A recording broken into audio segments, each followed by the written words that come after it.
చాలా సంతోషం.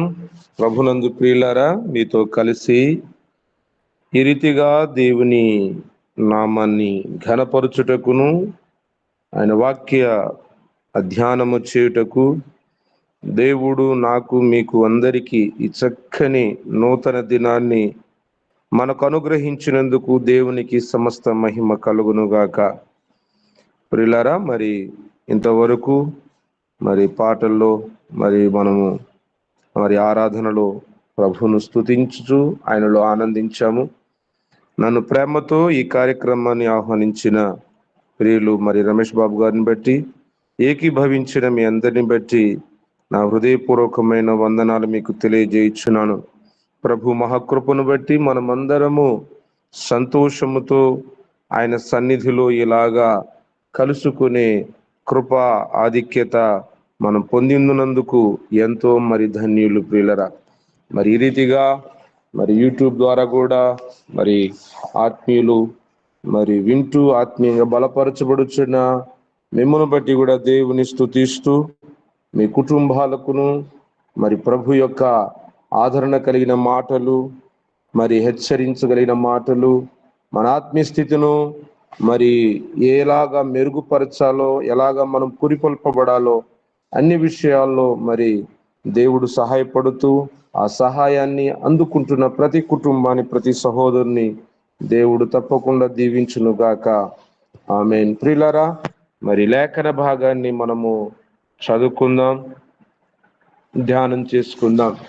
అపోస్తుడైన పౌలు గారు రాసిన హెబ్రీ పత్రిక, అపోస్తుడైన పౌలు రాసిన హెబ్రీ పత్రిక 12వ అధ్యాయము, దయచేసి 12వ అధ్యాయము 25వ వచనాన్ని చదువుతాను, జాగ్రత్తగా వినవలసిందిగా కోరుతున్నాను. మీకు బుద్ధి చెప్పుచున్న వానిని నిరాకరింపకుండునట్లు చూచుకొనుడి. వారు భూమి మీద నుండి బుద్ధి చెప్పిన వాణ్ణి నిరాకరించినప్పుడు తప్పించుకొనలేకపోయిన ఎడల పరలోకము నుండి బుద్ధి చెప్పుచున్న వారిని విసర్జించు మనము తప్పించుకొని పోవుట నిశ్చయము గదా. ప్రార్థన. ప్రేమ స్వరూపివైన మా తండ్రి, దయా కనికరము కలిగిన మా ప్రభువ, ఈ ఉదయ కాలమున తండ్రి నాయన మాకిచ్చిన వాక్య ధ్యానమును బట్టి నీకు వందనాలు. ఈ మాటల ద్వారా నీ సత్యమును మేము గ్రహించున్నట్లుగా, విశ్వసించున్నట్లుగా, వెళ్ళడగునట్లుగా ప్రభువా నాతో మాట్లాడమని పరిశుద్ధాత్మదేవ మీ కార్యాన్ని మాకు బయలుపరచమని ప్రార్థిస్తుంటున్నాము. నైనా మా జీవితాలలోనైనా మేము ఏ విషయములో జాగ్రత్తగా ఉండాలో, ఏ విషయములో మేము తండ్రినైనా మా విషయములో ప్రభు మేము శ్రద్ధ కలిగి ఉండాలో తండ్రి, మీ కృపచు ఈ మాటల ద్వారా మీరు మాకు బయలుపరుచున్నందుకు స్తోత్రాలు స్తోత్రాలు స్తోత్రాలు. ఈ దినాల్లో తండ్రినైనా ఎవరిని నిరాకరించాలి, ఎవరిని నిరాకరించకూడదు, ఆ విషయములోనైనా అవగాహన లేకుండా తండ్రి దేవా అనేక విషయాల్లో ప్రభు మేము నిరాకరిస్తూ వస్తున్నాం. దాని విషయములో కలిగే తండ్రినైనా కీడు ఏమిటో యోచించలేని స్థితిలో ఉన్నారు తండ్రి. కృపతో జ్ఞాపం చేసుకొని ఈ మాటలతో నన్ను బలపరుచు దర్శించుమని ప్రాణప్రియుడు విమోచకుడు రక్షకుడు అయిన యేసు నామములో దీన మనసుతో ప్రార్థించడి వేడుకుని ప్రారంభిస్తున్నాము తండ్రి, ఆమేన్. దయచేసి అపోస్తుడైన పౌలు గారు సంఘానికి తెలియపరుస్తున్న ఒక మాట, మీకు బుద్ధి చెప్పుచున్న వారిని నిరాకరింపకున్నట్లు చూచుకొనుడి. ఎవరిని నిరాకరించకూడదంట? బుద్ధి చెప్పుచున్న వారిని. ఎందుకు బుద్ధి చెప్తున్నాడు? ఎవరు మనకు బుద్ధి చెప్తారు? ఎందు నిమిత్తం మనకు బుద్ధి చెప్తారు? దయచేసి ఈ దినాలలో మనము నిజంగా మంచి మాటలు, గద్దింపు మాటలు, మనకు మేలు కలుగునట్లుగా కొన్ని హెచ్చరికలు చేస్తున్న ఏ వ్యక్తినైనా కూడా మనం పెద్దగా ఇష్టపడం, పెద్దగా ఆ వ్యక్తి విషయాల్లో మనం ఆసక్తి కలిగి ఉండం. అదే మాటనే పౌలు గారు ఇక్కడ తెలియపరుస్తున్నాడు. మీకు బుద్ధి చెప్పుచున్న వారిని నిరాకరింపకున్నట్లు చూచుకునుడి. ఎవరు ఎలాంటి వారో ఆలోచించడి.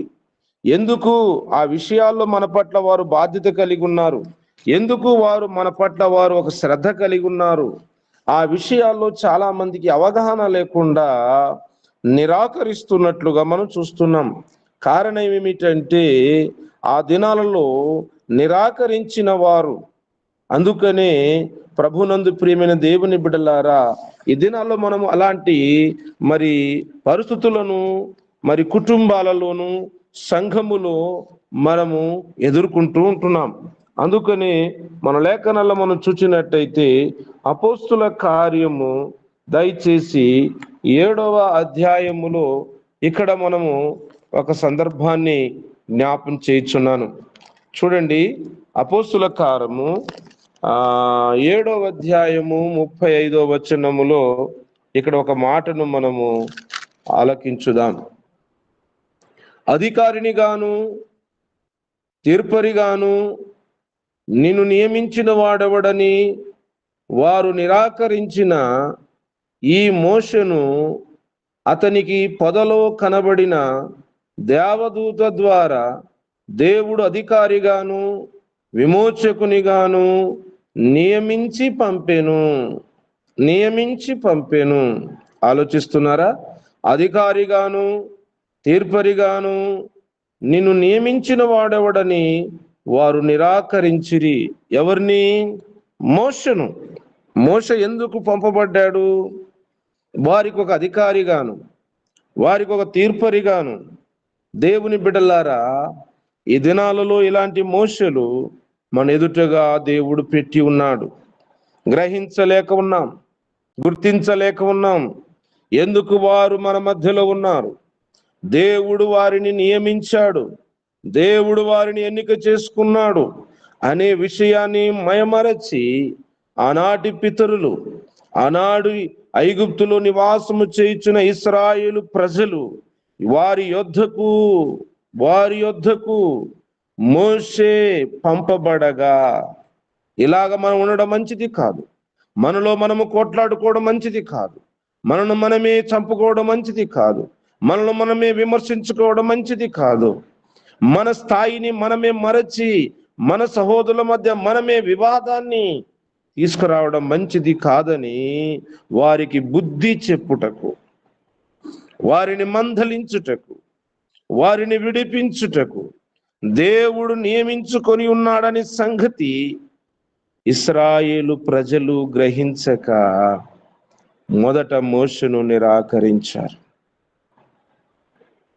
ప్రభునందు ప్రియమైన దేవుని బిడ్డలనా, అప్పుడే కాదు, తిరిగి వారి మధ్యకి వెళ్ళినప్పుడు ఐగుప్తు దేశంలో నుండి వారిని విడిపించుకొని బయటికి తీసుకొని వస్తున్నప్పుడు, అయా మోషే మేము మీతో రాము, అయా మోషే మాకు అది తక్కువైంది, ఇది తక్కువైందని ప్రతి విషయములో అతన్ని వ్యతిరేకిస్తూ, విమర్శిస్తూ, నిందిస్తూ, నిరాకరిస్తూ, తృణీకరిస్తూ, విరోధంగా లేచుచు అతన్ని విసికించిరి. నీ నాయకత్వం నాకు వద్దు అని కొందరు మూర్ఖులు లేచి మోషకు విరోధముగా సంఘాన్ని చీల్చినట్టుగా మనం చూస్తున్నాం. ఈ దినాల్లో బుద్ధి చెప్పుచున్న వారికి విరోధులవుతున్నారు. ఎవరిని మనము జాగ్రత్త చూచుకోవాలి, ఎవరిని మనము ఆశ్రయించాలి, ఎవరిని మనము మనన చేయాలి, ఎవరిని మనము చేర్చుకోవాలో ఆ విషయాలు ఈ దినాల్లో కూడా మనం తరచుగా సంఘాల్లో చూస్తుంటున్నాం. ఆలోచిస్తున్నారా? ప్రభునందు ప్రియమైన దేవుని బిడ్డలారా, నీ మధ్యలో నిలబెట్టి నీకు బుద్ధి చెప్పుచున్న ఆ దైవజనుడు కావచ్చు, నీ కుటుంబములో బాధ్యత కలిగిన నీ తండ్రి అయినా నీ తల్లి అయినా, అతడు నీ మేలు కోరిన వాడు కాబట్టి నీకు బుద్ధి చెప్పుచున్నాడు. అందుకని మనం లేఖనాల్లో మనం చూచినట్టయితే ప్రభునందు ప్రియమైన దేవుని బిడ్డలారా, 2వ తిమోతి పత్రిక 4వ అధ్యాయము ఒక్కసారి మనం చూద్దాం. 2వ తిమోతి పత్రిక 4వ అధ్యాయము మొదటి తిమోతి పత్రిక మరి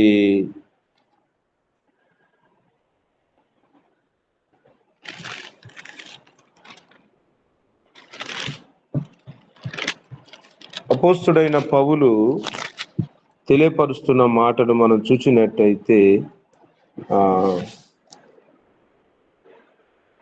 మూడో అధ్యాయము మనం చూచినప్పుడు ఇక్కడ 16వ వచనాన్ని చదువుతాను. దైవజనుడు సన్నద్ధుడై ప్రతి సత్కార్యమును పూర్ణముగా సిద్ధపడినట్లు దైవావేశము వలన కలిగిన ప్రతి లేఖనమును ఉపదేశించుటకును, ఖండించుటకును, తప్పు దిద్దుటకును, నీతి యందు శిక్ష చేయుటకు ప్రయోజనకరమై ఉన్నది. అలాగని కిందికి చూచినట్టయితే దేవుని ఎదుటను సజీవులను మృతులను తీర్పు తీర్చు క్రీస్తు యేసు ఎదుటను ఆయన ప్రత్యక్షతోడు ఆయన రాజ్యముతోడు నేను ఆనబెట్టి చెప్పునదేమనగా, వాక్యమును ప్రకటించుము, సమయమందును అసమయమందును ప్రయాసపడుము, సంపూర్ణమైన దీర్ఘశాంతముతో ఉపదేశించుచు, ఖండించుచు, గద్దించుము, బుద్ధి చెప్పుము. ఏమంటున్నాడండి? 4వ అధ్యాయం 2వ వచనములో సంపూర్ణమైన దీర్ఘశాంతముతో ఉపదేశించుచు ఖండించుము, గద్దించుము, బుద్ధి చెప్పుము. ఆలోచిస్తున్నారా? అపోస్తుడైన పౌలు తిమోతిని చెప్తున్నాడు, నైనా దేవుని వాక్యమును ఉపదేశించుము. కానీ ఉపదేశిస్తున్నప్పుడు ఆ ఉపదేశములో ఖండించాలి, కొన్నిటిని ఖండించాలి, కొన్నిటిని గద్దించాలి, కొన్నిటి విషయములో బుద్ధి చెప్పాలి. ఇలా కాదు, అలాగనే ఉండాలి అని ప్రభు మనను తెలియపరుస్తున్నాడు. ఎందుకనగా జనులు హిత ఉపదేశమును సహింపక దురద చెవులు గలవారై తమ స్వకీయమైన దురాశలకు అనుకూలమైన బోధకులను తమ కొరకు పోగు చేసుకొని సత్యమునకు చెవియక కల్పన కథల వైపు తిరుగు కాలము వచ్చును. చూశారా? ఈ దినాలైతే అది విరివిగా కనబడుతున్నది. తమకు అనుకూలమైన బోధకులను, తమకు నచ్చిన బోధకులను వారు పోగు చేసుకుంటున్నారు. సంఘములో ఉపదేశించే ఉపదేశకుల బోధ వారికి గిట్టట్లేదు, వారికి ఒంటి పడట్లేదు. కారణం అంతే. పెద్దలు ఒక మాట అన్నారు కదా, దగ్గర కొండలంట కరుకు ఉంటాయంట, దూరపు కొండలు అంట చాలా నునుపుగా ఉంటాయంట. ప్రభు బిడ్డలారా, నీకు ఉపదేశించడానికి, నీకు గద్దించడానికి, నీకు బుద్ధి చెప్పడానికి, నిన్ను ఖండించడానికి నీకంటూ ఒక ఉపదేశకుని దేవుడు ఏర్పరచుకొని ఉన్నాడు. ఇశ్రాయేలు ప్రజలను నడిపించడానికి వారి మీద ఒక అధికారిగాను, వారి మీద ఒక తీర్పరిగాను, వారి మీద ఒక నాయకునిగా దేవుడు నియమించాడు. మేమంతటా మేమే ఒక నాయకులను ఏర్పాటు చేసుకున్నాం. మాకు వచ్చులే బైబిల్ చదవడం, మాకొచ్చులే ప్రార్థన చేయడం, మాకొచ్చులే పాటలు పాడడం, మాకొచ్చులే మీకు ఆరాధన చేయడం, ఇంకా నీతో మాకేం పని? ఇలాంటి కొరాహులు మన సంఘాలలో లేకపోలేదు, ఇలాంటి అభిరాములు మన సంఘంలో లేకపోలేదు. అందుకనే జాగ్రత్తగా చూచుకొనుడి, ఆలోచించుడి. ఈ వాక్యం వినుచున్న ప్రతి ఒక్కరూ మన సంఘములో ఇలాంటి పరిస్థితులు ఎదురవుతున్నాయేమో, సమాజములు ఎదురవుతున్నాయేమో ఆలోచించండి. ఉదయ కాలమున ఆలోచించండి. ఎవరిని నిరాకరింపకుండా చూచుకొనాలో ఆలోచించండి. ఆనాడు బుద్ధి చెప్పుటకును, వారిని ఖండించుటకును, వారిని చక్కదిద్దుటకును నాయకునిగా, తీర్పరినిగా, అధికారినిగా దేవుడు మోషేను ఎన్నుక చేసుకుంటే, ఇగో ఇశ్రాయేలు ప్రజలు నిరాకరించినట్టు ఆ దినములో పౌలు, ఇగో నిన్ను నేను పంపుతున్నాను తిమోతి, అక్కడ నువ్వు వారి మధ్య ఖండించేవాడిగాను, బుద్ధి చెప్పేవాడిగాను, గద్దించేవాడిగాను నీవు ఉండాలి. No compromise. నువ్వు ఎవరితో రాజీ పడకూడదు. ఈ రోజులో రాజీ పడకపోతే సంఘాలలో సేవకులకు చాలా కష్టం అవుతున్నాయండి. కారణం కొన్ని వారి కలిగి ఉన్న బలహీనతను బట్టి. దయచేసి దేవుని చేత నియమింపబడిన ఏ దైవజనుడైనా నీవు ఏ విషయంలో రాజీ పడకూడదు. ప్రభు నిన్ను పిలిచాడు, ప్రభు మమ్మల్ని పిలిచాడు, ప్రభు ఏ పని నిమిత్తమైతే మమ్మల్ని పంపాడో ఆ పని విషయములో ఖచ్చితంగా ఆ విషయములో మనము జాగ్రత్త కలిగి వారి విషయములో మనము హెచ్చరిస్తూ ఉండాలి. కాబట్టి ప్రభునందు ప్రియమైన దేవుని బిడలారా, ఈ దినాలలో సంఘాలలో ఉన్న సేవకులు బుద్ధి చెప్తే వారికి గిట్టదు, వారికి మంచి చెప్తే గిట్టదు, వారిని హెచ్చరిస్తే గిట్టదు, వారిని ఖండిస్తే గిట్టదు. అలాంటి సేవకుడు సేవ చేయనీయరు వాళ్ళు. మరి ఈ రోజులో ఎలా ఉన్నదంటే ఇలాంటి పరిస్థితులే మనం చూస్తున్నాం.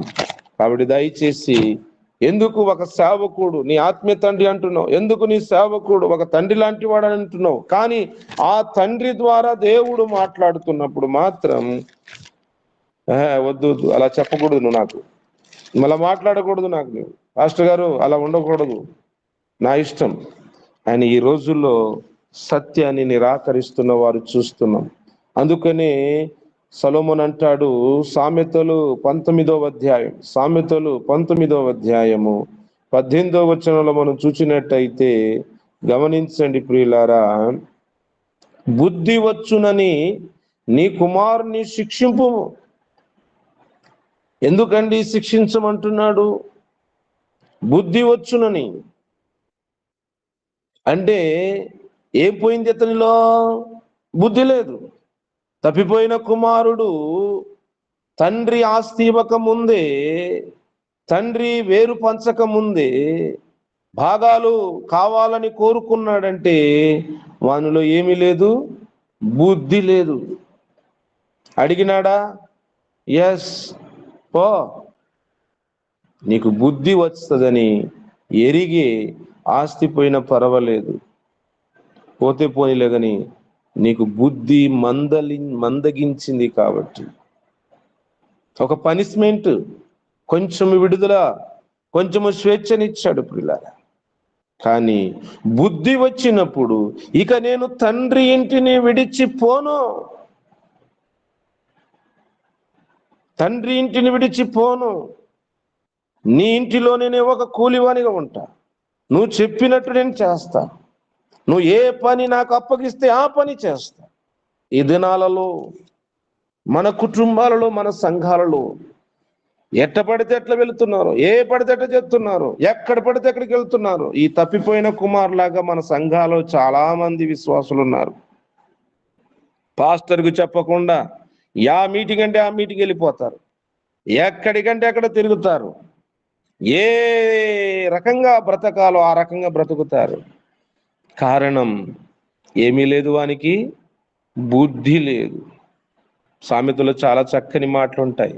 బుద్ధి లేని పడుచువాడు వీధుల్లో కనబడుతున్నాడు, కానీ బుద్ధి కలిగిన వాడు ఎక్కడ ఉంటాడు? తండ్రి ఇంటిలో ఉంటాడు. తండ్రి ఇంటిని జ్ఞాపం చేసుకున్నాడు.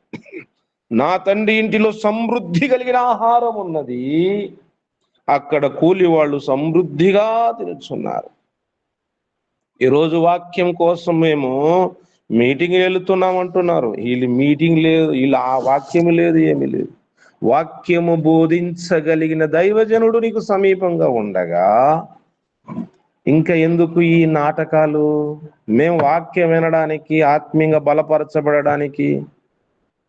నీవంతగా బలపరచబడాలనుకుంటే నీ సేవకుడు సంఘములో కూటాలు ఏర్పాటు చేసి దైవజనుని ఆహ్వానిస్తున్నాడు కదా, ఇంకింతకన్నా ఏం కావాలి? ఇంకింతకన్నా ఏం కావాలి? మనకు ఆలోచించాలి. ఎవరిని మనం నిరాకరిస్తున్నామో జాగ్రత్తగా ఆలోచించండి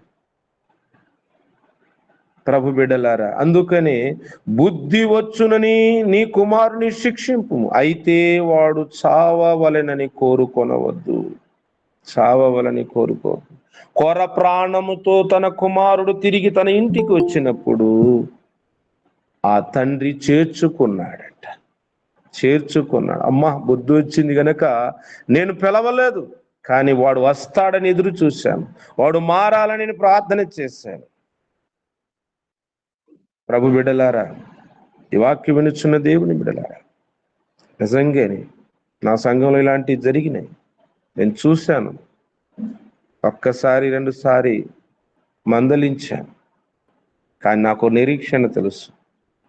తండ్రి ఇంటిలో దొరికే ఆ ఆనందం, తండ్రి దగ్గర దొరికే ఆ అనుభూతి, తండ్రిని కాదని, తండ్రి లాంటి సేవకుని కాదని, తల్లి లాంటి సంఘమును కాదని నువ్వు ఎక్కడెక్కడా తిరిగినా నీ జీవితములో ఇలాంటి ఆత్మీయ అనుబంధాన్ని నువ్వు పొందుకోలేవు. ఎందుకు? ఊరకని లేఖనాలు మన బైబిల్లో రాయబడలేదు. తప్పిపోయిన కుమారుడు ఏ విషయములో తప్పిపోయాడు? ప్రభునందు ప్రియమైన దేవుని బిడ్డలారా, అధికారం కావాలని కోరుకున్నాడు, ఆధిపత్యం కావాలని కోరుకున్నాడు. స్వేచ్ఛగా నాకు ఎవరు నన్ను ఎక్కడికి వెళ్తున్నా, ఎందుకు వెళ్తున్నా, ఇలా ఉంది, ఇలా ఎందుకున్నావు, అలా ఎందుకున్నావు, ఈ క్రమము ఆ క్రమము అన్నీ ఏంటి నస, ఏంటి ఇది చాదస్సం కాకపోతే ఈ పాస్టర్ గారిది. ప్రభునందు ప్రియులారా, ఈ రోజులు సినిమా హాలకు వెళ్ళినట్టుగా వెళ్ళి వస్తున్నారు కొంతమంది విశ్వాసులు.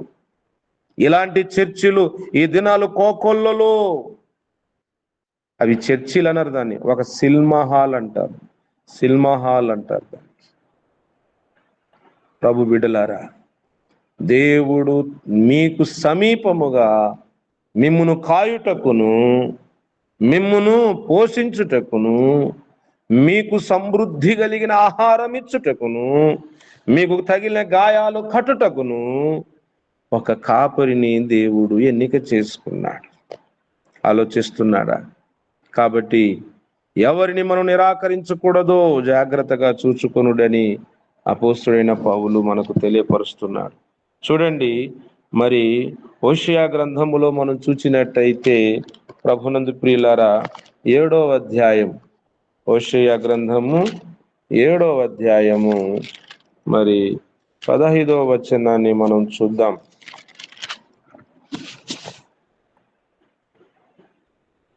హృదయపూర్వకముగా నన్ను బతిమాలు కొనక శైలం మీద పరుండ కేకులు వేయుదురు, నన్ను విసర్జించి ధాన్య మాంద్యములు కావాలనని వారు గుంపులు కూడుదురు. నేను వారికి బుద్ధి నేర్పి వారిని బలపరిచితిని, వారు నా మీద దురాలోచన చేయుదురు. చూసారా? నేను వారికి బుద్ధి నేర్పి. ఎవరండి బుద్ధి నేర్పేది? బయట వాళ్ళు ఎవరు బుద్ధి నేర్పండి. ప్రభునందు ప్రియమైన దేవుని బిడ్డలారా, బుద్ధి నేర్పేది ఎవరు నీకు? చెప్తున్నాడు, నేను వారికి బుద్ధి నేర్పి వారిని బలపరిచినను, నా మీద వారు తిరగబడి ఉన్నారు. నీకు ప్రార్థన నేర్పించింది ఎవరు? ఇలాగే పాటలు పాడమని చెప్పింది ఎవరు? వాక్యం ఇలాగనే చదవమని నీకు బుద్ధిగా నేర్పించింది ఎవరు? ఉపవాస ప్రార్థన ఇలాగనే చేయాలని నేర్పించింది ఎవరు? నీవు మందిరానికి వచ్చినప్పుడు ఇలాగ రావాలి, సమాజంలో ఇలాగ ఉండాలని నిన్ను కూర్చోబెట్టి నీకు బుద్ధి నేర్పింది ఎవరు? గుర్తుందా? ఈ వాక్యం వినుచున్నవారు, అలాగనే యూట్యూబ్లో వీక్షిస్తున్నవారు, నీకు బుద్ధి నేర్పింది ఎవరు? ఆ వ్యక్తి నీకు గుర్తున్నాడా?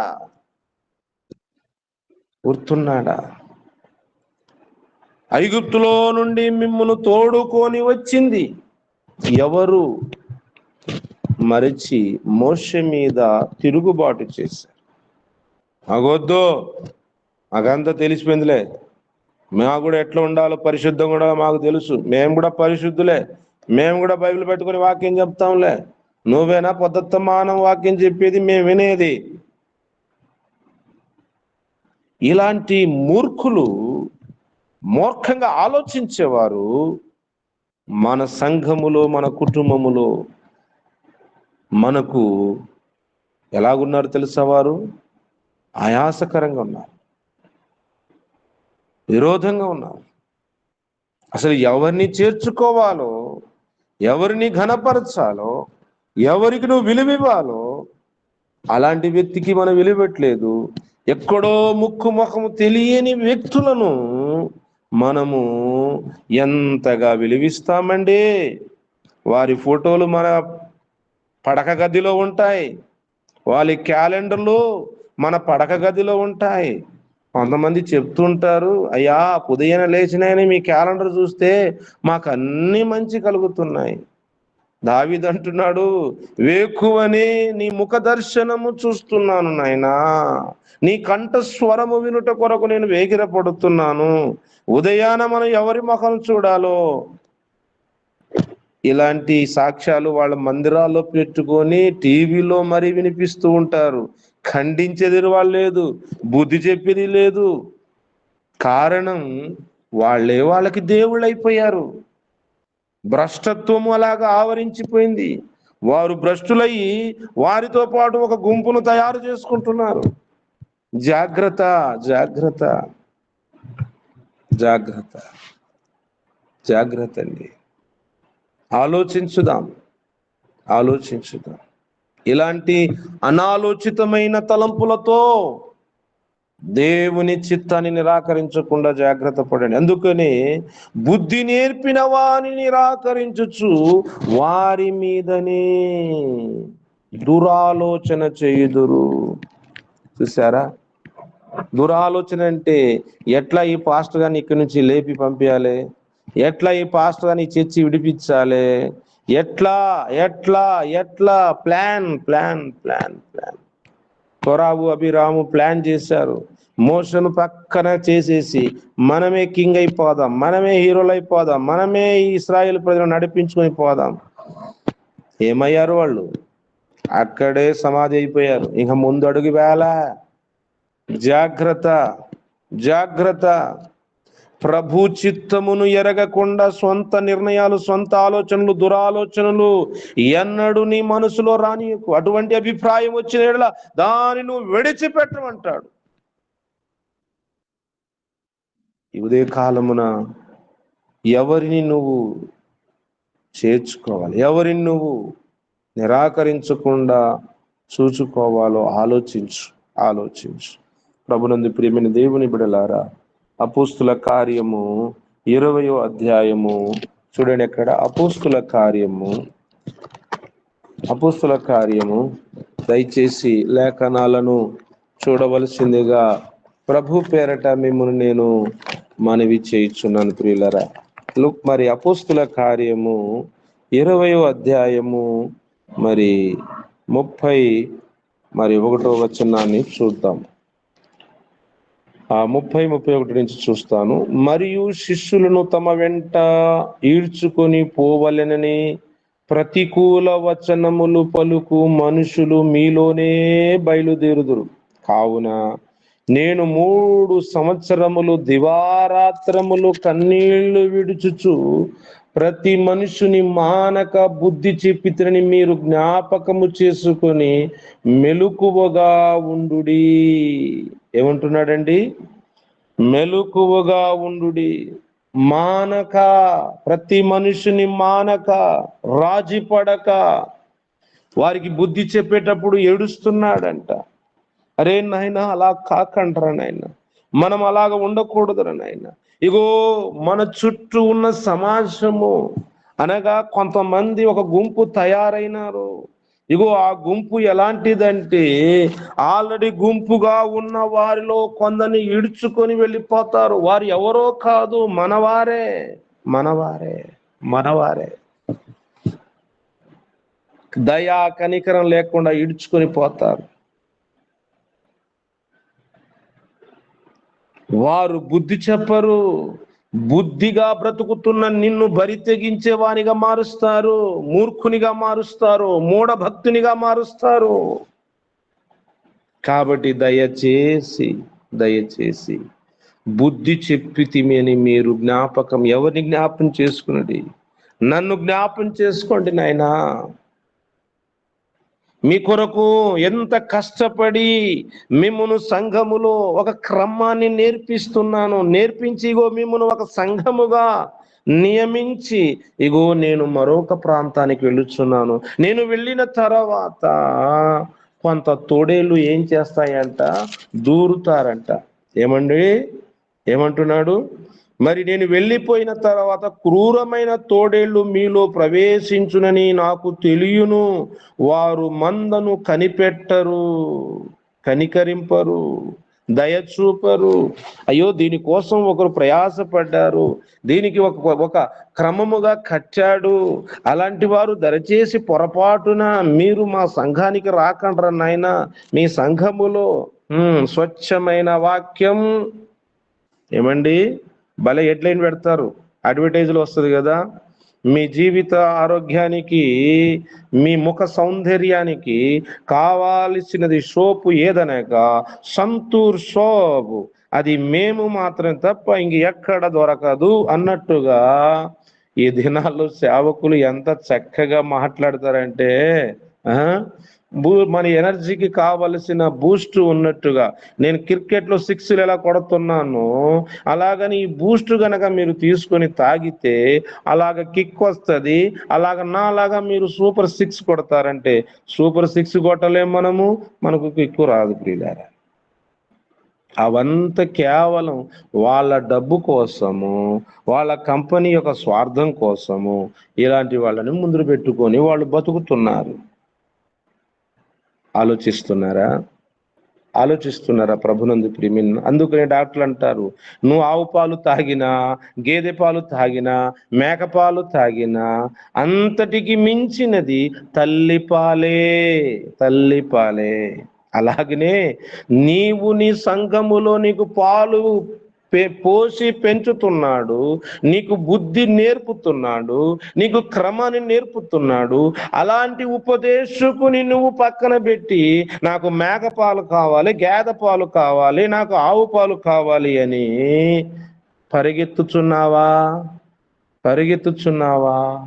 తల్లి పాలను కొన్నామా ఎప్పుడైనా? మరి పరాయి పాలు కావాలంటే ఏం కావాలి? ఖచ్చితంగా 15,000 రూపాయలు మీరు మెంబర్షిప్ కట్టాల్సిందే. ఫోటో దిగాలంటే మెంబర్షిప్, మరి ఫోటో దిగాలంటే డబ్బులు కట్టాల్సిందే. మీ పాస్టర్తో ఫోటో దిగినప్పుడు ఎంత డబ్బులు తీసుకున్నాడు? ఆలోచించు ఒకసారి. నీ పాస్టర్ కోసం ఎన్నిసార్లు వెయిటింగ్ ఉన్నావు? ఆయన ఇంటి ముందర కూర్చొని ఏడో సేవకు పోయి వచ్చినంత వరకు, అయ్యా నీ రాక కోసం నేను వెయిట్ చేస్తున్నాను, పాస్టర్ అయ్యా నువ్వు బయట సేవకు వెళ్ళావంట, మరి నువ్వు వచ్చేంత వరకు ఇడే కాసుకొని ఉన్నాను ఆయన అని ఏ రోజైనా కాసుకొని ఉన్నావు ఆయన ఇంటి ముందర, ఆయన సంఘం ముందర? నో. ఆలోచించండి ఒకసారి.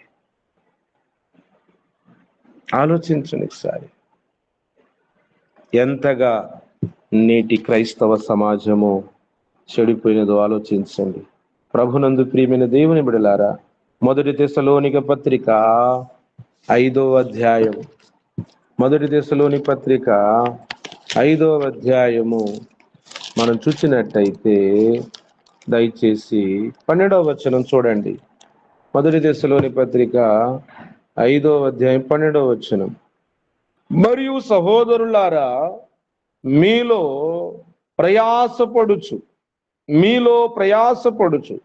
ప్రభునందు మీకు పైవారయుండి మీకు బుద్ధి చెప్పుచున్న వారిని మన్నన చేసి, మీకు పైవారయుండి, సహోదరులారా మీలో ప్రయాసపడుచు, రాత్రింపగళ్ళు ప్రయాసపడుచు, నీ ఇంటికి వచ్చుచు నీవు చర్చికి ఎందుకు రాలేదు, సహవాసం ఎందుకు రాలేదు అని ఫోన్ చేసి నువ్వు ఎక్కడ ఉన్నావు చెప్పు, ఏ స్థితిలో ఉన్నావు చెప్పు అని తెలుసుకొని, ఒకవేళ నువ్వు ఏదైనా పడిపోయిన స్థితిలో ఉంటే పరిగెత్తుకుని వచ్చి నిన్ను ఎత్తి తప్పిపోయిన గొర్రెను అంట వెతికి భుజం మీద పెట్టుకొని తిరిగి సంఘానికి తీసుకొచ్చాడు యేసు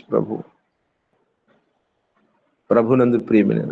అలా ఎందుకు వెళ్ళావు, ఎందుకు నువ్వు పడిపోయావు అని ఇలాగ అడిగితే, ఇలా అడగకూడదు పాస్టర్, నేను ఎక్కడ పోతే నీకేంటి, అసలు నేను ఇక్కడ ఉన్నానని నీకు ఎవరు చెప్పారు? ఎవరు చెప్పేది ఏంటి నాయన, ఎవరు చెప్పేది ఏంటి, నాకు తెలియదా? ఎవరు చెప్పేది ఏంటి, నాకు తెలియదా? ఆలోచించండి ఒకసారి. బుద్ధి చెప్పుచున్న వారిని ఏం చేయాలంట, మన్నన చేసి వారి పనిని బట్టి వారిని ప్రేమతో మిక్కిలి ఘనముగా ఎంచుకొనవలెనని వేడుకొనుచున్నాను. ఎవరిని నువ్వు ఘనంగా ఎంచుకోవాలి? సూటు బూటు వేసుకొని కార్లలో దిగిన వాడికి మన పార్టీ నాయకులు ఒక కారు ముందు, ఇంకొక 4 కార్లు వెనక, బాడీ బోన్సర్ ఎవరెవరో ఉన్నారంట కదా, ఈ రోజులు సావుకలా పెట్టుకుంటున్నారు. మరి పౌలు గారికి ఎంతమంది బౌన్సర్ ఉన్నారో నాకు తెలియదు, మోషే గారికి ఎంతమంది బౌన్సర్ ఉన్నారో నాకు తెలియదు. ఓకే, నువ్వు ఎదుగుతున్న కొలది ప్రజలకు సత్యాన్ని బోధించాలి, సత్యాన్ని బోధించాలి, సత్యాన్ని బోధించాలి.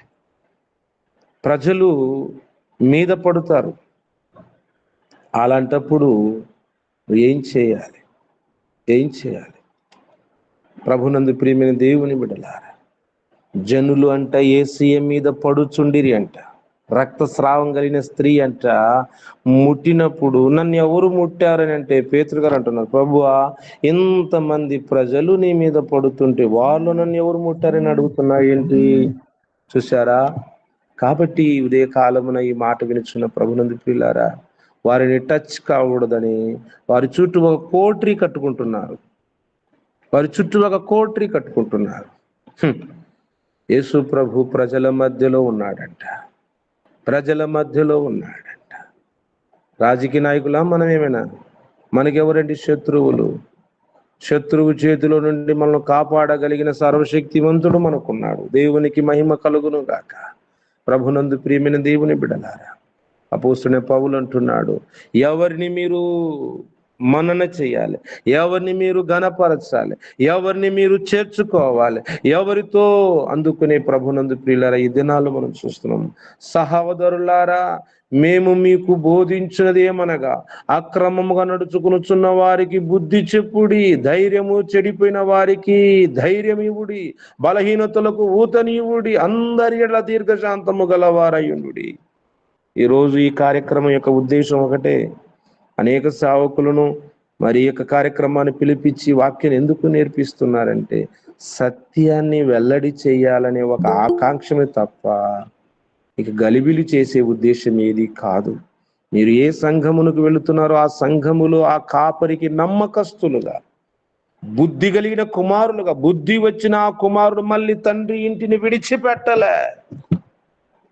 ఈరోజు తండ్రి ఇంటిని విడిచి ఎక్కడెక్కడో తిరుగుతున్నారు, తప్పిపోయిన కుమారులాగా. మనలో ఎవరికైనా ఎలాంటి ఆలోచన ఉంటే దయచేసి సరి చేసుకోండి. ఇదే కాలం ఈ మాటలు వినుచున్న దేవుని బిడ్డలు, అందుకని ఎలా తప్పించుకుందుము? మరి ఆ దినాలలో బుద్ధి చెప్పిన వారిని ఏమంటున్నాడు? ఆ మాట చదువుకొని ప్రార్థన చేసే సమయం ఎందుకంటే ఎక్కువైంది కనుక ప్రార్థన చేసుకుందాం. ప్రియులారా, మీకు బుద్ధి చెప్పుచున్న వారిని నిరాకరింపకున్నట్లు చూచుకొనుడి. వారు భూమి మీద నుండి బుద్ధి చెప్పుచున్న వారిని నిరాకరించినప్పుడు తప్పించుకొనకపోయిన ఎడల పరలోకము నుండి బుద్ధి చెప్పుచున్న వారిని విసర్జించు మనము ఎలాగ తప్పించుకుందాము? ఈరోజు బుద్ధి చెప్పడానికి దేవుడు సంఘములో పౌలు లాంటి వారిని, పేతురు లాంటి వారిని, తిమోతి లాంటి వారిని ఎన్నిక చేసుకుని మీ మధ్యలో మాట్లాడుతున్నాడు. పరిశుద్ధుడా నీకు వందనాలు, దయగలిగిన మా తండ్రి నీకు వందనాలు అయ్యా. నీ వాక్యం వినుచున్న మా జీవితాలలో నిజంగా మేము ఎవరిని నిరాకరించుకున్నట్లు జాగ్రత్త పడాలో ఆలోచించుడి అని మీ లేఖనాల ద్వారా మీరు మాతో మాట్లాడుచున్నందుకు స్తోత్రం.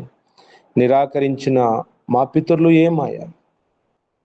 పౌలు నాయకత్వాన్ని నిరాకరించిన హ్యూమన్ అల్స్క్రేంద్రు ఏమయ్యారు? దేవా, వారు మాకు ఒక మరి తండ్రి నాయనా ఆ జీవితాల్లో తండ్రి దేవా వారు ఒక మరి తండ్రి గుణపాఠముగా మా ఎదుట వారిని ఉంచి ఉన్నావు నాయన.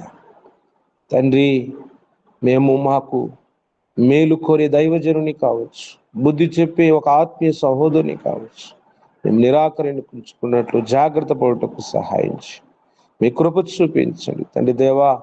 యేసయ్యా, ఇలాంటి అవగాహన లేని వారు అనేకులు సంఘాన్ని విడిచి విచ్చలవిడిగా తిరుగుతున్నారు. సంఘ క్రమాన్ని ధిక్కరించినైనా వారికి ఇష్టం వచ్చినట్టు తిరుగుతున్నారు తండ్రి. కుటుంబంలో పిల్లలు కూడా అలాంటి వారుగా ఉన్నారు నాయన. తండ్రి తల్లి మాట వినకుండా బయట ఉన్న వారు అందరి ఎదుట విధేయతగా ప్రవర్తిస్తుంటారు.